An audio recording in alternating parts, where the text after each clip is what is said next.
se lasseront pas. N'attendez pas qu'il soit trop tard. Devenez membre de la chaîne Today et bénéficiez de réconfort et de soutien dans les moments difficiles. Cliquez sur le lien dans la description de la vidéo mardi 9 avril 2024 page 6. Parfois, la vie n'a pas de sens. Parfois, Dieu veut que nous bougions quand nous voulons nous arrêter. Parfois, Dieu nous dit, attendez lorsque nous voulons continuer notre vie et recommencer. Nous devons comprendre que le timing de Dieu est parfait et nous devons lui faire confiance dans les détails. 3. La méthode de direction de Dieu change de temps en temps. Pendant la journée, quand il avait besoin de voir l'ombre et la direction du nuage, il y avait le nuage. Mais pendant la nuit, quand le nuage était impossible à voir, le nuage se transforma en feu. Dieu avait une manière de se manifester à eux pendant la journée et une manière très différente de se manifester pendant la nuit. La direction de Dieu est toujours là. C'est juste que sa manière de diriger change d'un moment à l'autre. Dieu n'est pas obligé de vous diriger de la même manière qu'il a dirigé quelqu'un d'autre. Il n'est pas obligé de vous parler de la même manière qu'il parle à quelqu'un d'autre. Dieu n'est pas obligé de vous traiter aujourd'hui de la même manière qu'il vous a traité hier, ou de la même manière qu'il vous traitera demain. Nous ne pouvons pas mettre Dieu dans une boîte. Nous avons adopté cette façon de penser qui dit Dieu change ma femme aujourd'hui et ensuite moi Dieu dit non, Dieu va s'occuper de vous au bon moment, au bon endroit, et de la manière dont vous en avez besoin. Vous êtes unique, Dieu vous aime, faites-lui confiance. 4. Le timing de Dieu nous est révélé lorsque nous restons près de lui. La nuée et la colonne de feu représentaient la présence même de Dieu, ils n'étaient pas seulement des symboles, ils représentaient la présence de Dieu avec son peuple. L'Écriture nous dit dans l'Ancien Testament que Dieu parlait depuis la nuée, alors quand ils ont vu la nuée, ils ont compris que c'était Dieu lui-même qui les guidait. Comprenez-vous la profondeur de cela? Si le nuage se déplaçait vers le nord et que vous vous déplaciez vers le sud, vous vous retrouveriez bientôt en grande difficulté. Si le nuage commençait à se déplacer et que vous et votre famille ne le suiviez pas, vous vous retrouveriez bientôt loin de la présence de Dieu. Remarque, certains d'entre vous sont séparés et très loin de la présence de Dieu. Quelle que soit la raison, vous vous êtes éloignés. La seule chose que vous pouvez faire est de vous retourner et de retourner suivre le nuage. Certaines églises se sont éloignées de la présence de Dieu. Ils doivent se retourner et suivre le nuage. Rappelez-vous ce que j'ai dit auparavant, n'attendez pas qu'il soit trop tard. Devenez membre de la chaîne Today et bénéficiez de réconfort et de soutien dans les moments difficiles. Cliquez sur le lien dans la description de la vidéo mardi 9 avril 2024. Page 7. Peut-être que vous êtes ici et que vous avez des problèmes et que vous avez besoin d'aide, mais vous ne voulez pas suivre le processus, vous ne voulez pas traverser le désert, vous voulez une solution instantanée. Pardonnez, moi mais Dieu ne fonctionne pas comme ça. Parfois, le temps de Dieu ne nous est pas donné simplement pour la simple raison que nous ne sommes pas prêts. Le peuple d'Israël voulait la terre promise, et il la voulait maintenant, mais regardez ce que le Seigneur a dit. Exode 23 29 à 30 29. Non, je le ferai chasser les devant vous en un an, afin que le pays ne soit pas laissé en désolation et que les bêtes sauvages des champs ne se multiplient pas contre vous. 30. Peu à peu, je les chasserai devant toi, jusqu'à ce que tu te multiplies et que tu prennes possession du pays. Certains d'entre vous se sont détournés de Dieu parce qu'ils ne sont pas patients. Dieu a promis de détruire vos ennemis, mais il le fera à sa manière et en son temps. Soyez patients et faites-lui confiance. Être au temps de Dieu ne consiste pas à penser avec qui je vais me marier et quand j'accepterai tel ou tel travail. Combien d'enfants devrions-nous avoir ou devrais-je aller à l'école? Je devrais être missionnaire ou pasteur. Tout cela est très important mais ce ne sont que des questions secondaires. Les questions essentielles sont les suivantes. Êtes-vous prêt à bouger quand Dieu vous dit de vous lever et de bouger? Ce sont des questions spirituelles, des questions que vous ne pouvez pas éviter aujourd'hui. Êtes-vous prêt à suivre Dieu partout où il vous mène? Le secret pour connaître le timing de Dieu est basé sur sa connaissance. À mesure que vous connaissez Dieu mieux, vous serez en mesure de comprendre plus facilement son timing et sa volonté. Certains d'entre vous traversent la vie sans direction et perdent leur temps. Je crois, de Dieu est venu à beaucoup d'entre vous. Peut-être êtes-vous concentré sur vos affaires et cela vous empêche de servir Dieu, concentré sur votre école et cela vous empêche de servir Dieu, concentré sur votre famille et cela vous empêche de servir Dieu. Nous voulons vous cette église. Et quand je parle de l'église, je parle des gens, pas du bâtiment. Faites la volonté de Dieu cette année, utilisez au maximum le temps que Dieu vous a donné, et si le Seigneur vient, il pourra nous trouver travaillant à son œuvre et recevez-nous comme de bons serviteurs. N'attendez pas qu'il soit trop tard. Devenez membre de la chaîne Today et bénéficiez de réconfort et de soutien dans les moments difficiles. Cliquez sur le lien dans la description de la vidéo. Mardi 9 avril 2024 page 8. Je crois que le temps de Dieu est venu pour vous aujourd'hui. Je crois que le temps de Dieu est venu pour cette église aujourd'hui. Je crois que le temps des bénédictions de Dieu est venu pour beaucoup d'entre vous aujourd'hui. Êtes-vous prêt à le suivre? N'attendez pas qu'il soit trop tard. Devenez membre de la chaîne Today et bénéficiez de réconfort et de soutien dans les moments difficiles. Cliquez sur le lien dans la description de la vidéo. Mardi 9 avril 2024 page 9 de Main Saved résumé. Tout comme un homme pense dans son cœur, il le fait aussi. Par Richard Pérez 23. Surveillez toutes choses, gardez votre cœur. Parce que la vie en découle 24. Ôtez de vous la perversité de la bouche, et éloignez de vous l'iniquité des lèvres 25. Que tes yeux regardent droit devant toi, et que tes paupières se tournent vers ce qui est devant toi 26. Examinez le chemin de vos pieds, et tous vos chemins soient droits 27. Ne te tourne ni à droite ni à gauche. Retirez votre pied du mal. Prions 1. Quelqu'un a dit qu'un proverbe est un dicton, une courte phrase basée sur une grande expérience. Buno esto e correcto si está hablando de un proverbio terrenal pero eso no es lo que esto. Proverbio son hermano y amigo, lo que acabamos de leer la palabra de Dio dada al hombre para que el hombre conozca el plan del Señor para sa vie de. Nous avons intitulé le message de ce jour, l'esprit gardé. Remarquez au verset 23 une phrase tout à fait unique. Salomon dit, au-dessus de toute chose gardée, garde ton cœur. Laissez-moi vous expliquer quelque chose. 3. Dans l'Ancien Testament, le mot cœur est mentionné 800 fois, et sur ces 800 fois où ce mot est mentionné, 200 fois le mot cœur ne fait pas référence à l'organe,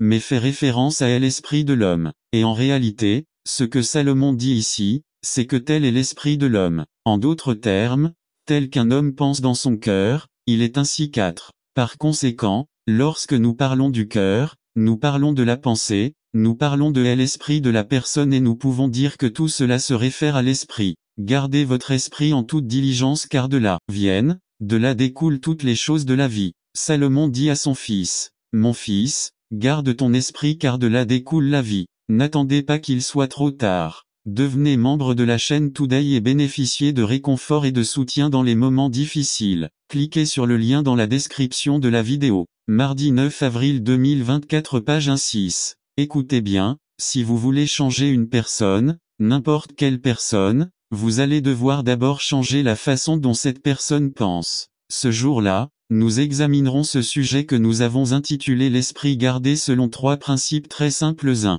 La majesté de l'esprit. 2. La maîtrise de l'esprit et enfin 3. Le ministère de l'esprit. Voyez d'abord la majesté de l'esprit. 1. Pourquoi ce mot majesté? Tout simplement et simplement parce que je ne crois pas qu'il y ait quoi que ce soit dans ce monde qui puisse se comparer à l'esprit d'un homme. Il n'y a pas de machine, il n'y a pas d'ordinateur, il n'y a rien qui puisse égaler ce que Dieu a fait dans l'esprit d'une personne. C'est majestueux. Mais pourquoi est-il majestueux? Très simple, car l'esprit contrôle tous deux. L'esprit d'un homme, l'esprit d'une femme règne en maître. Salomon dit ici à son fils garde ton esprit car de lui découle la vie. En d'autres termes, ce que cet homme, l'homme le plus sage que le monde ait jamais connu, c'est lui dire mon fils, tes pensées vont contrôler ta vie. Et à moins que vous n'appreniez à contrôler ses pensées, vous ne saurez jamais comment contrôler votre vie. Ce qu'un homme pense, tel est-il. Proverbe chapitre 23, verset 7, 3. Lorsque vous êtes assis là, voulez-vous savoir ce que les gens regardent?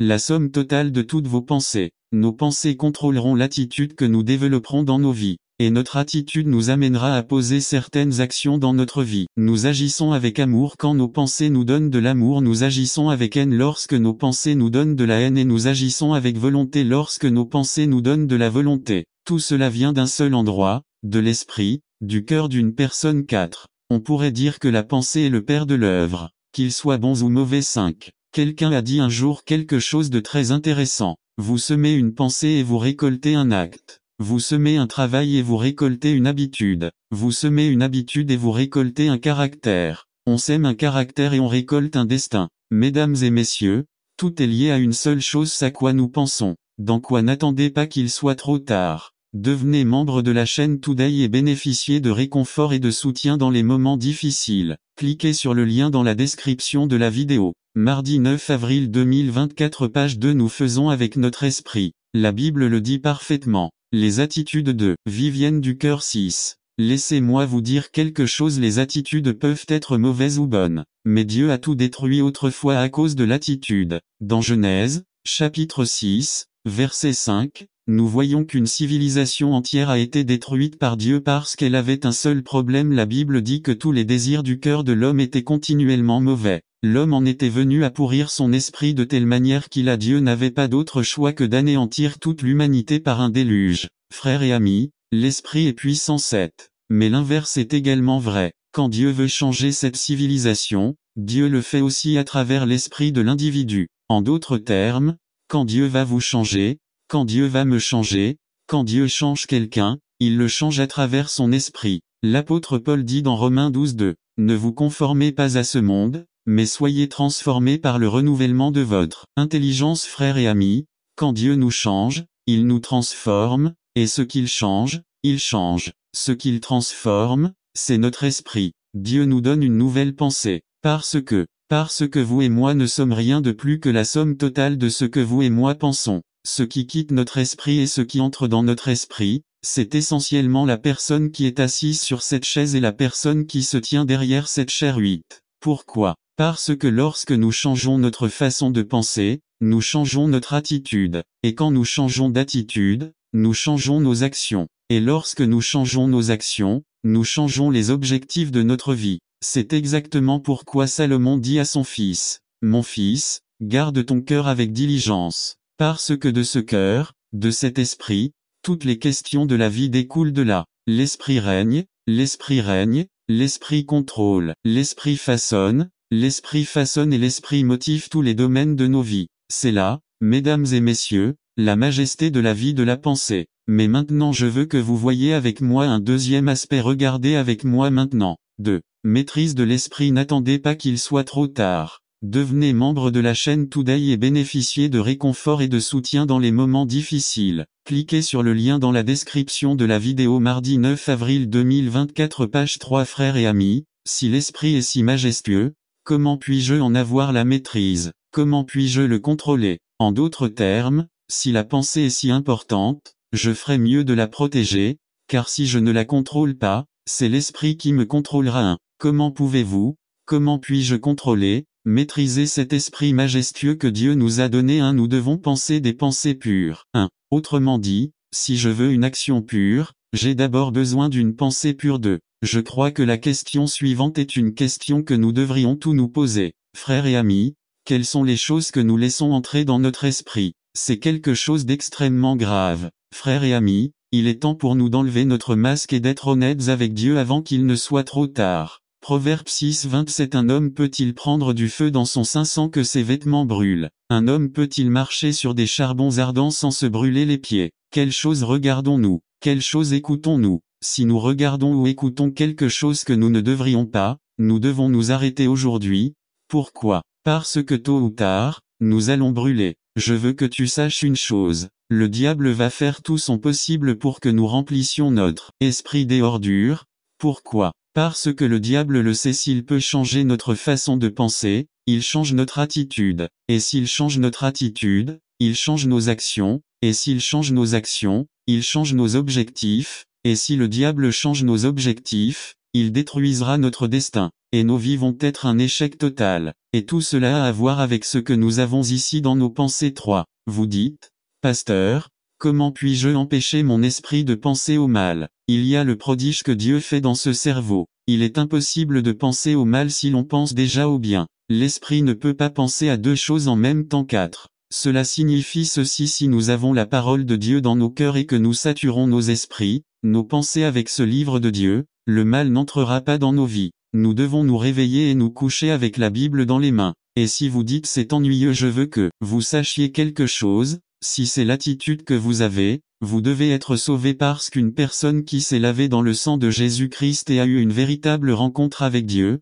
vous ne vous ennuierez jamais avec la Bible. Vous appréciez la Bible, avec une joie que le monde ne peut pas donner. N'attendez pas qu'il soit trop tard. Devenez membre de la chaîne Today et bénéficiez de réconfort et de soutien dans les moments difficiles. Cliquez sur le lien dans la description de la vidéo. Mardi 9 avril 2024, page 4. C'est la maîtrise du cœur. Ref. Nous avons vu 1. La majesté de l'esprit, nous avons vu 2. La maîtrise de l'esprit, mais permettez-moi de partager le point numéro 3, et avec cela je termine. Le ministère de l'Esprit VV 24 à 27-24 enlève de toi la perversité de la bouche, et ôte de toi l'iniquité des lèvres. 26 Examinez le chemin de vos pieds, et tous vos chemins soient droits. 27 Ne te tourne ni à droite ni à gauche. Retirez votre pied du malin. Qu'arrive-t-il à ma vie lorsque je permets à la parole de Dieu d'être le maître de mon esprit? Eh bien, mon cœur, la personne que je suis, va exercer son ministère, il va fonctionner d'une certaine manière. Et le premier ministère que Dieu va exercer dans ma vie, c'est qu'il va gouverner ce que je parle. Le verset 24 dit 24 Ôte de toi la perversité de ta bouche, et ôte de toi l'iniquité de tes lèvres. Quand je remplis ma vie de la parole de Dieu, il n'y a pas de place pour la perversité dans ma bouche. En d'autres termes, si tout ce qui sort de la bouche d'une personne n'est qu'une série de plaisanteries médiocres, cette personne a un gros problème dans son cœur, et ce problème cardiaque est en fait un problème dans son esprit. Écoutez les paroles suivantes. 43 Ce n'est pas un bon arbre qui porte de mauvais fruits, ni un mauvais arbre qui porte de bons fruits. 44 Car chaque arbre se reconnaît à ses fruits, car on ne récolte pas les figues sur les épines, ni les raisins sur les ronces. 45 L'homme bon tire du bon trésor de son cœur, et l'homme méchant, du mauvais trésor de son cœur, fait ressortir le mal. C'est à cause de l'abondance du cœur que la bouche parle. Luc chapitre 6, versets 43 à 45 Paroles du Seigneur Jésus-Christ. Frères, c'est très simple. Voulez-vous savoir ce qu'il y a dans le cœur d'une personne? Regardez comment il parle. Les gens peuvent vous tromper pendant un moment, mais finalement, ce qu'il y a dans l'esprit, ce qu'il y a dans le cœur, ressort dans les mots qui sortent de notre bouche. Votre bouche et ma bouche découvriront toujours ce que vous et moi sommes. N'attendez pas qu'il soit trop tard. Devenez membre de la chaîne Today et bénéficiez de réconfort et de soutien dans les moments difficiles. Cliquez sur le lien dans la description de la vidéo. Mardi 9 avril 2024 page 5 S'il y a de l'affection dans notre esprit, l'affection sort de notre bouche. S'il y a de l'ouïe dans notre esprit, la haine sortira de notre bouche. S'il y a de l'envie dans notre esprit, savez-vous qu'est-ce qui sortira de notre bouche? Envie. Mais quand je permets à la parole de Dieu d'être le maître de mon esprit, ma bouche est servie par Dieu lui-même. Nous voyons le ministère de l'esprit dans les paroles que nous prononçons, mais il agira également sur nos yeux. Regardez le verset 25, que vos yeux regardent ce qui est juste, et que vos paupières se tournent vers ce qui est devant vous.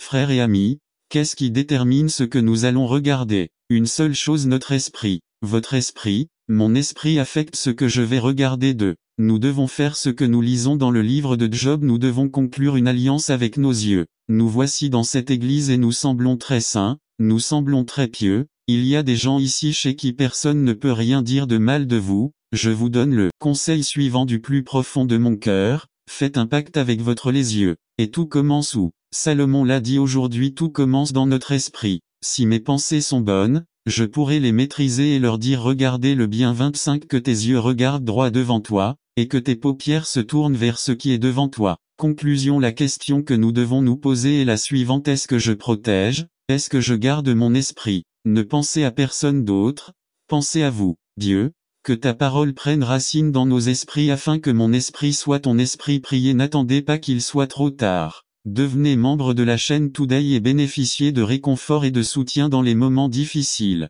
Cliquez sur le lien dans la description de la vidéo. Mardi 9 avril 2024 page 6 Résumé du bien le plus précieux. Voulez-vous savoir quel est le bien le plus précieux de toute votre vie? Par Richard Pérez. 36 Car à quoi servira-t-il à un homme s'il gagne le monde entier et perd son âme? Prions. Aujourd'hui, je veux vous parler d'un sujet que nous avons intitulé le bien le plus précieux.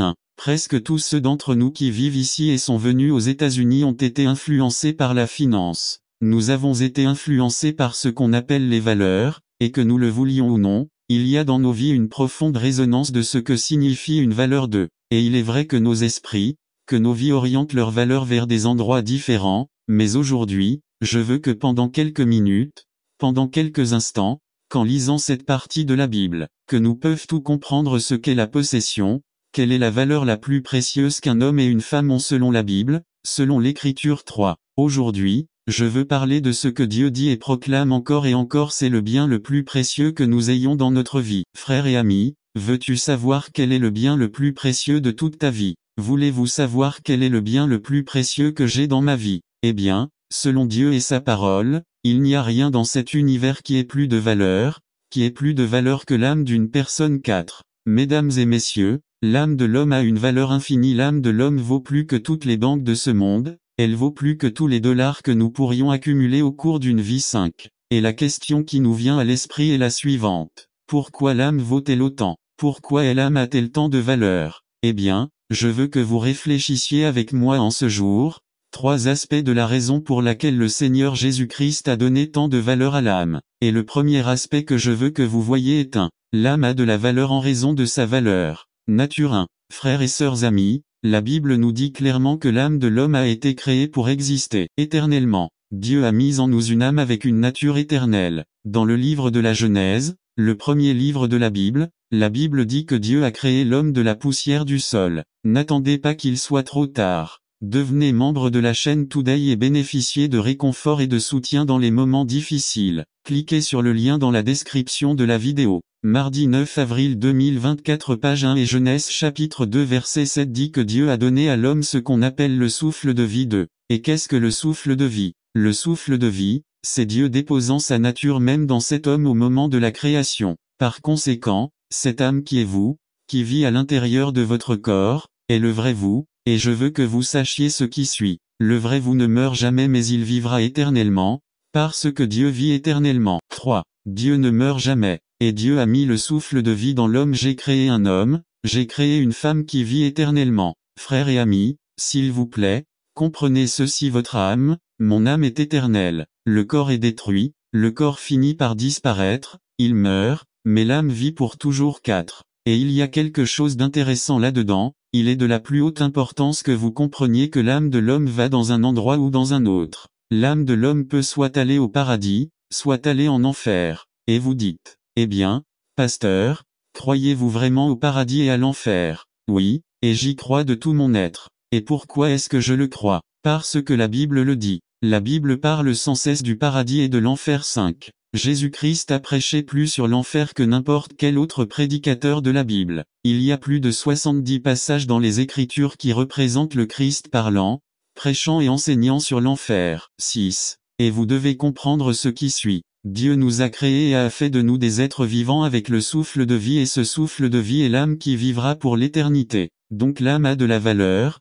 Pourquoi? Parce qu'il a une nature éternelle qui vivra soit dans un bonheur éternel, soit dans des tourments éternels. 2. L'âme a de la valeur en raison de sa capacité. 1. Frères et amis, quelle est la capacité de l'âme? Eh bien, si vous regardez les paroles de Jésus-Christ, vous remarquerez que Christ a dit au verset 36, « À quoi sert-il à un homme de gagner le monde entier et de perdre son âme ?» 2. Christ parle de la capacité qui est en l'homme. Vous dites, eh bien, pasteur, quelle capacité y a-t-il en moi? Si je ne crois pas que j'ai une grande valeur, laisse-moi te dire ceci, mon ami, tu ne penses pas qu'il y a une grande valeur en toi? Sais-tu pourquoi? Tout simplement parce que votre grande valeur réside dans le fait de soumettre votre vie à Jésus-Christ et de voir ce qu'il peut faire de votre vie. 3. La Bible dit dans le chapitre 8 du livre des Romains que Dieu nous a prédestinés à être égaux à l'image de Jésus-Christ. N'attendez pas qu'il soit trop tard. Devenez membre de la chaîne Today et bénéficiez de réconfort et de soutien dans les moments difficiles. Cliquez sur le lien dans la description de la vidéo. Mardi 9 avril 2024 page 2. Parliez-vous de capacité? Ami, Dieu dit que tu as la capacité d'être égal à l'image de Jésus-Christ. Tant que vous vous soumettez à lui, l'âme qui se soumet à Jésus-Christ a des capacités innombrables, illimitées. 4. Vous savez, la plupart des gens mesurent la valeur par ce qu'ils possèdent, par ce qu'ils ont. En d'autres termes, beaucoup de gens se regardent et se disent, eh bien, je n'ai pas beaucoup de valeur, je n'ai pas beaucoup d'argent, je n'ai pas beaucoup d'éducation. Laissez-moi vous dire quelque chose.